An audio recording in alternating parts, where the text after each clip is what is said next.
आइए मित्रों, हम लोग सामान्य ज्ञान के पेपर पर अपना एक लेक्चर चला रहे हैं जिससे आप समझ सकें कि बिहार अभियोजन अधिकारी मुख्य परीक्षा और यूपी के अभियोजन अधिकारी मुख्य परीक्षा में जीके जीएस का ट्रेंड क्या है। नए बच्चे खासकर पुराने भी उसको कैसे कवर करें, क्या सावधानियां बरतें इत्यादि। तो 6 क्वेश्चन तक दोनों में कल हो गया था। आज हम क्योंकि 8 क्वेश्चन ही पूछे गए थे 18 एपीओ में, यूपी में 8 का एबी करके था, 8वीं लास्टवां क्वेश्चन था, जबकि बिहार में पहले ही दिन हमने बताया था 20 क्वेश्चन पूछे गए थे, जिसमें से आज हम 10 कवर कर लेंगे। 10 जो बच रहा है कल उस पर केवल बिहार पर 5-5 क्वेश्चन इधर रहेगा, 5 इधर रहेगा, कंप्लीट कर लेंगे। तो बगैर देरी किए आ जाइए। उत्तर प्रदेश में जो 7वां क्वेश्चन क्या पूछा गया था, पूर्ण रूप बताइए, निम्नलिखित के पूर्ण रूप लिखिए, फुल फॉर्म। अब ये आपको पर महीने भी आता है, जो पत्रिकाएं आती हैं उसमें कुछ फुल फॉर्म रहता है, और कुछ पारंपरिक है जिसको आना ही चाहिए, जो लूसेंट वगैरह में भी मिल जाता है या अन्य पत्रिकाओं में भी बहुत दिया रहता है। एक संग्रह करना, उस पर नोट्स बनाना, अल्फ़ाबेटिकली ए से जेड तक जितने वर्ड्स आपको मिल जाएं पॉपुलर हों जरूर बना लीजिए। उस पर ये क्या पूछा था, केवल क्या पूछा था ये जल्दी जल्दी मैं इंडिकेट कर दे रहा हूं। हाँ, एक चीज इसमें और आती है, हिंदी में लिखें या इंग्लिश में। हमारे पास कुछ कमेंट आया था कि सर इसका जो फुल फॉर्म है हिंदी में लिखें या इंग्लिश में।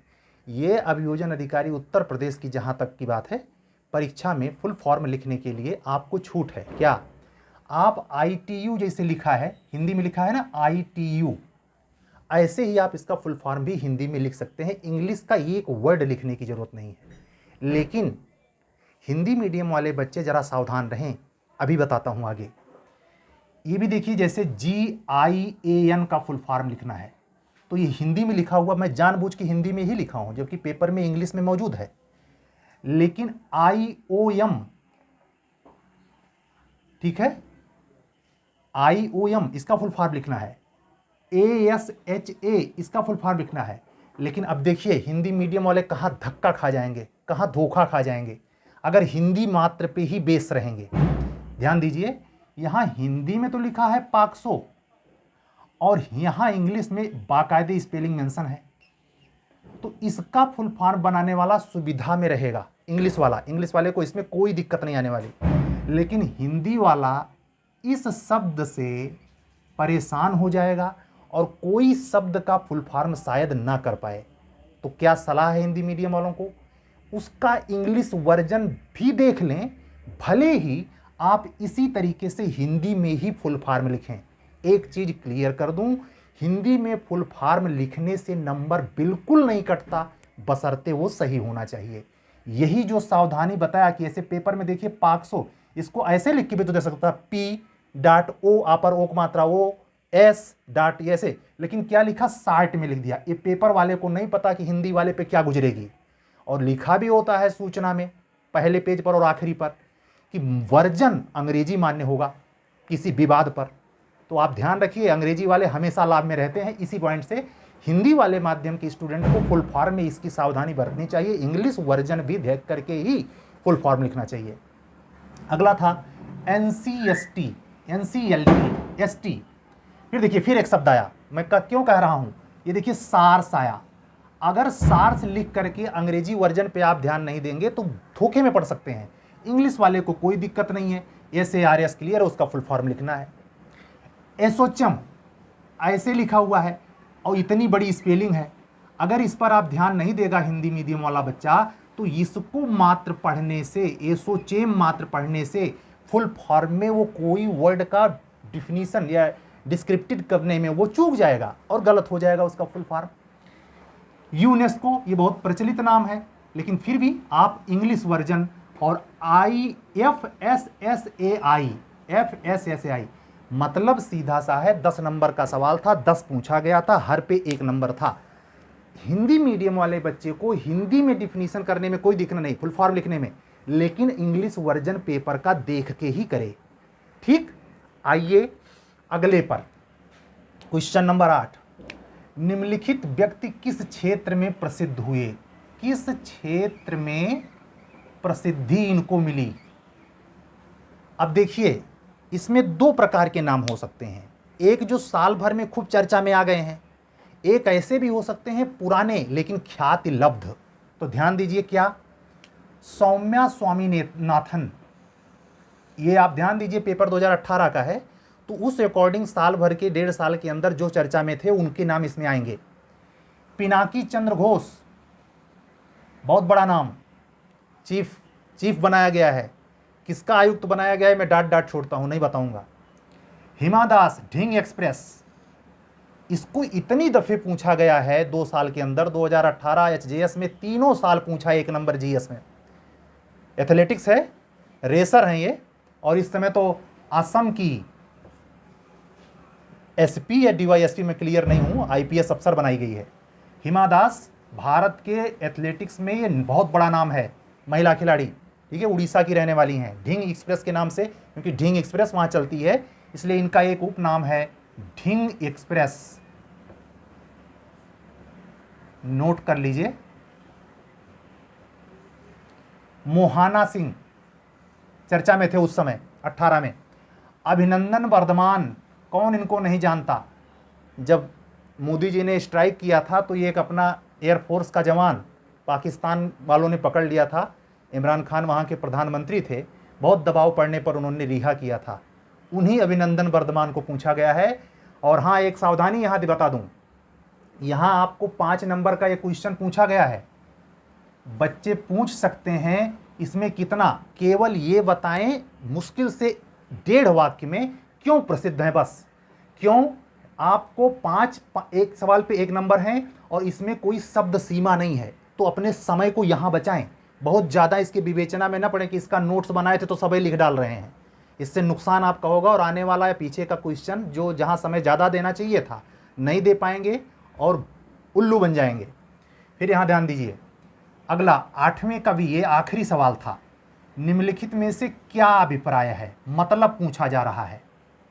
अब यहां ध्यान देना है, यहां भी शब्द सीमा नहीं बताई गई है, शब्द सीमा नहीं है, पेपर में भी रहेगा, शब्द सीमा गायब रहेगी, तो क्या करें, दिमाग लगाएं। फिर ध्यान दें, मैक्सिमम मार्क 5 है और शुरुआती क्वेश्चन जो हम लोग एपीओ का हल किए हैं 5 नंबर में कितना लिखवा रहा था, 200 शब्द। अब 200 शब्द आपके दिमाग में आ गया। यहां ध्यान दीजिए कितने खंड में है, 5, फट से यहां गुणा करिए, 200/5, 5 चौक के 20, यानी 40 शब्द पर 40 इस पर, 40 शब्द इस पर, 40 शब्द इस पर, ठीक है, 40 शब्द इस पर और 40 शब्द इस पर, ठीक। आप ध्यान दीजिए क्या क्या पूछा गया था उस समय और आज भी ये पूछा जाता है रिपीट करके। सतत विकास लक्ष्य 2022 तक जो मोदी जी के लेक्चर में लाल किले से था, वो 40 शब्द में आपको लिखना, फालतू मत नहीं कि नोट्स बना दे के पूरा, यहां रुकिएगा। GI tag, TRIFED, gene cloning, मैंने अपने टेस्ट में क्वेश्चन पूछा बिहार के बच्चों से, काफी लोगों ने इसका गलत उत्तर दिया था। काला पानी क्षेत्रीय विवाद, ये चर्चा में क्यों रहा, क्यों ये है, काला पानी टेरिटोरियल डिस्प्यूट, ठीक है। तो इस प्रकार से आपने देखा यूपी एपीओ के 8B मैक्सिमम सारे क्वेश्चन में प्रश्नों की प्रकृति देखी आपने, देखा वो कितने मार्क्स के हैं, कितनी शब्द सीमा है। अगर इन सब का ध्यान नहीं रखेंगे तो अगर नहीं आता है तो आपके लिए समय है, आधा घंटा में लिख के जो गोगा गाई बसंत कमाई आता है पूरा उसी पर ऐसे लगा के सो लेना है। तो इनको तो इससे बातें करना, इतना भी मैं बोल दिया गुनाह कर दिया। हम बात उसकी कर रहे हैं जो बेचारा 5 से 10 नंबर पीछे रुक जाएगा, वो अगर आज से भी सावधान हो जाए यूपी में, मुझे पूर्ण विश्वास है कि वो आज भी दौड़ में बाहर चल रहा है आज की डेट पर, लेकिन अगर मुझसे वो गाइडेंस लेता है या इस तरीके की प्रक्रिया को अपनाता है या मुझसे वो कोचिंग लेना चाहता है, 1 महीने का ब्रीफ कोर्स ऑन जीएस पे मैं शुरू करने वाला हूं 2 दिन के अंदर, वो पेड ग्रुप होगा, उसमें जो हमको पेमेंट कर देगा उसको स्पेशली वो क्लास जाएगी, वो देखे, और पर डे जाएगी। कब तक? 1 दिसंबर तक। 2 दिन के बाद से शुरू होगी और 1 दिसंबर तक जो भी जुड़ जाएगा उसको पर डे जीएस की एक क्लास जो इम्पॉर्टेंट इस 22 के लिए है, पूरा सिलेबस पे 8 क्वेश्चन जैसे है, मैं प्रेषित करने का प्रयास करूंगा, लेकिन विदाउट फी नहीं।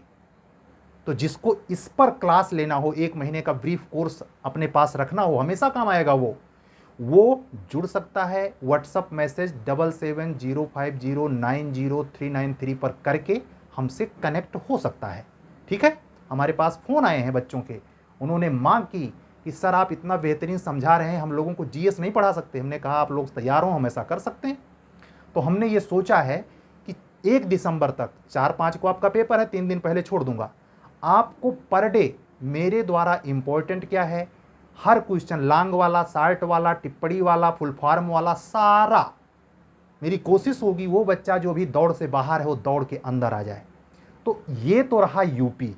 अब बचे हुए बिहार वाले पर क्वेश्चन पर ध्यान दीजिए। ये भी 7वें क्वेश्चन से था, इसमें टोटल 20 सवाल थे, लेकिन यहां ध्यान दीजिए क्या क्या पूछा था। यहां शब्द सीमा नहीं है, मैंने शुरू में ही कह दिया तथ्य प्रधान पेपर होता है बिहार का। निम्नलिखित में से किन्हीं 5 के उत्तर लिखने हैं, और हर सवाल में 7 पूछेंगे, 5 करना रहेगा। अब इसमें टोटल ये कुल 7 पूछे हैं, कुल जो है कुल 7 पूछ रहे हैं, और करना कितना है? करना केवल 5 है। ऐसा ऑप्शन यूपी में उपलब्ध है क्या? बिल्कुल नहीं। यूपी में जीएस की तैयारी पीसीएस लेवल की होगी तब निकलेगा। बिहार में पीसीएस नहीं, वनडे एग्जाम में भी अगर आप करामाती हैं तो अच्छा नंबर लेके आएंगे, ये प्रकृति है। आप ध्यान दीजिए यहाँ क्या पूछे थे उन्होंने। ये जो 7 क्वेश्चन पूछे थे जिसमें 5 नंबर का करना था, टोटल 10 नंबर का था। इसका मतलब प्रत्येक पर 2 नंबर, प्रत्येक पर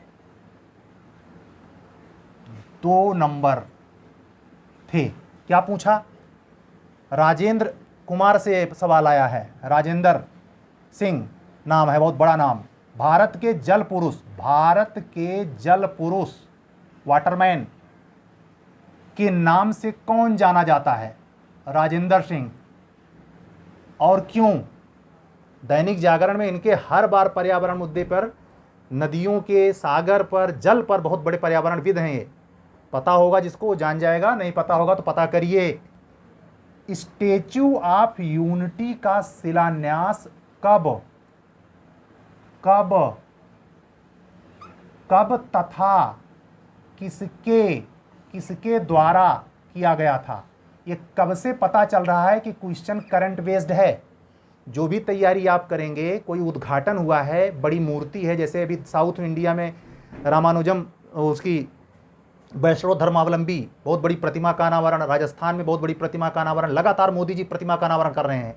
सारे मूर्तियों के नाम, स्टेज, कब दिन, किस दिन हुआ, ये सब ब्यौरा होना चाहिए।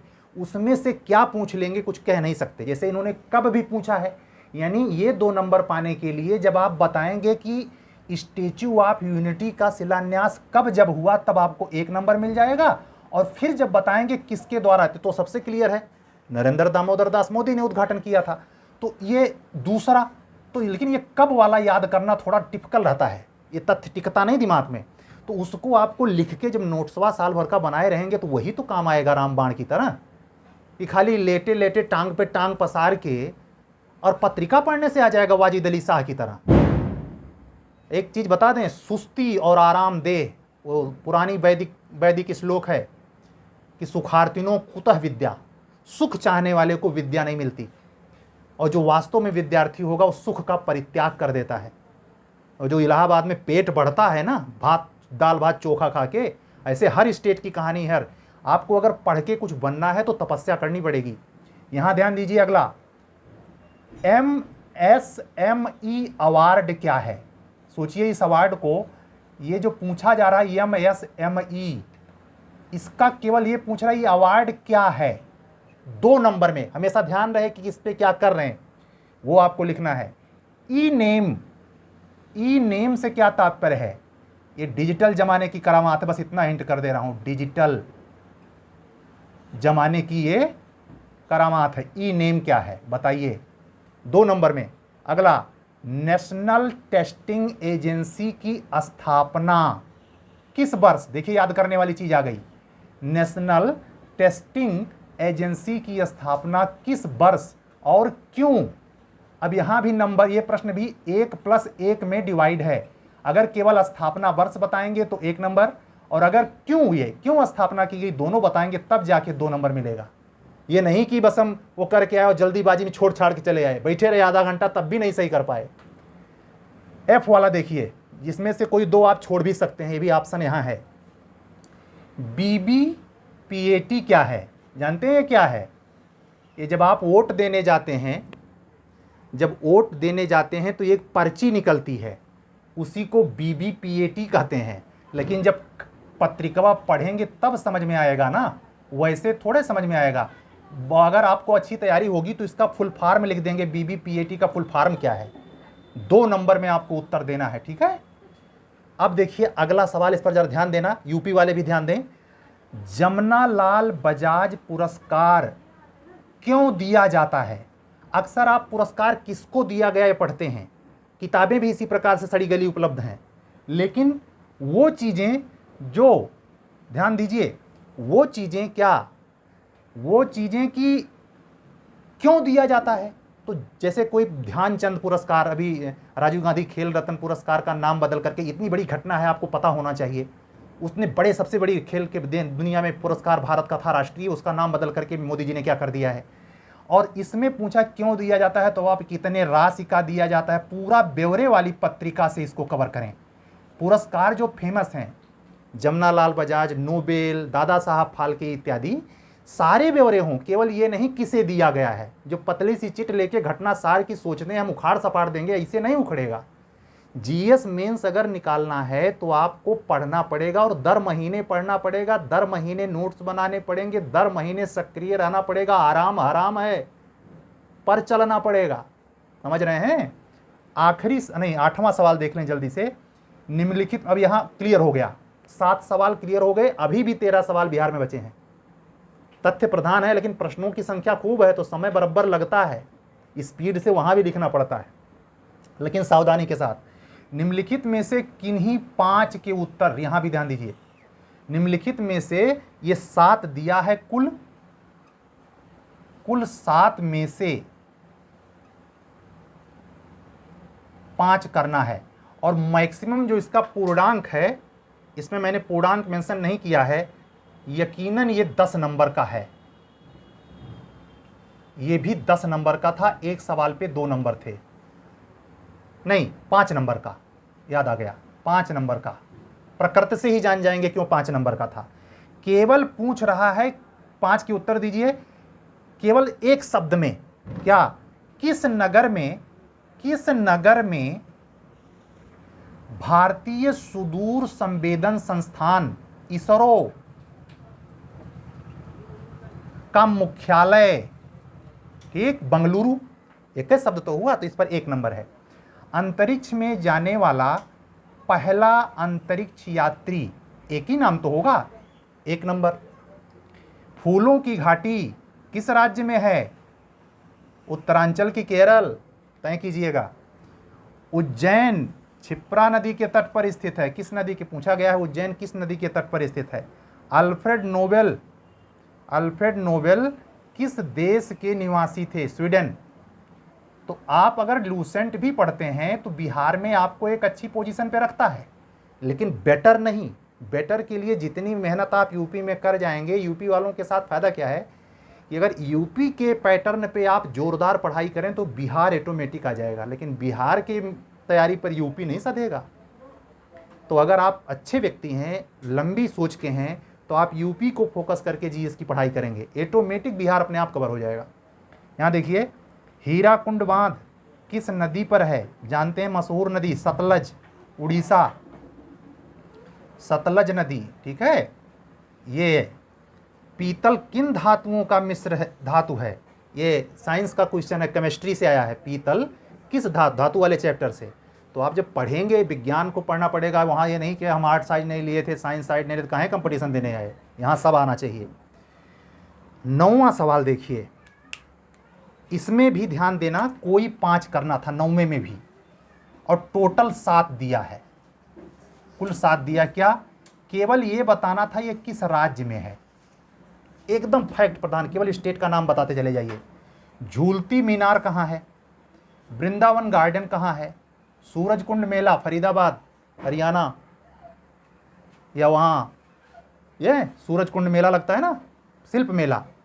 पोंटा साहिब कहाँ है, सांची बनारस। मुन्नार, मतलब आप क्लियर कर लेंगे, चेरापूंजी असम। इसमें से केवल 5 करना था। ऐसे आखिरी 10वां सवाल आज के टॉपिक का निम्न स्थान दिया है और पूछ रहा है किस नगर में है। एक एक लाइन में उत्तर है, कोई 5, इसमें भी 7 दिया है। आनंद भवन प्रयागराज, साबरमती आश्रम Ahmedabad Gujarat, gateway of India, gateway of India और इंडिया गेट में अंतर है, अंतर आप करना। लक्ष्मण झूला उत्तराखंड ऋषिकेश, हुमायूं का मकबरा 2.5 दिन का झोपड़ा अजमेर बाबा शरीफ, और गीता प्रेस गोरखपुर। तो इस प्रकार के सवाल वहाँ आते हैं बिहार में। बिहार के जो क्वेश्चन आते हैं वो तथ्य प्रधान होते हैं। मैं शुरू में ही कह दिया, जितना ज़्यादा रट सकते हैं, जितना ज़्यादा तथ्य इकट्ठा कर सकते हैं, लूसेंट उसकी सीमा में नहीं आता, उसके आगे तक भी पढ़ना पड़ेगा आपको, और साल भर करंट में महत्वपूर्ण घटनाओं पर भी निगाह बनानी पड़ेगी। तो आज का ब्रीफ पूरा हुआ। अगर कोई बच्चा यूपी को फोकस करके या बिहार के अप्रोच को लेकर जीएस की ब्रीफ क्रैश कोर्स महीने भर का ज्वाइन करना चाहता है तो हमको व्हाट्सअप मैसेज करे। व्हाट्सअप नंबर हमारा ऊपर क्लियर है, 7705090393। वैसे भी मैं नीचे व्हाट्सअप नंबर ज़रूर मेंशन करता हूँ, वहाँ आप देख सकते हैं। ठीक है, मिलते हैं कल। ये जो इसके 10 क्वेश्चन हो गए हैं, अभी 10 बिहार के बचे हैं, तो केवल बिहार पर वो 10 क्वेश्चन क्या थे उस पर आखिरी क्लास होगा।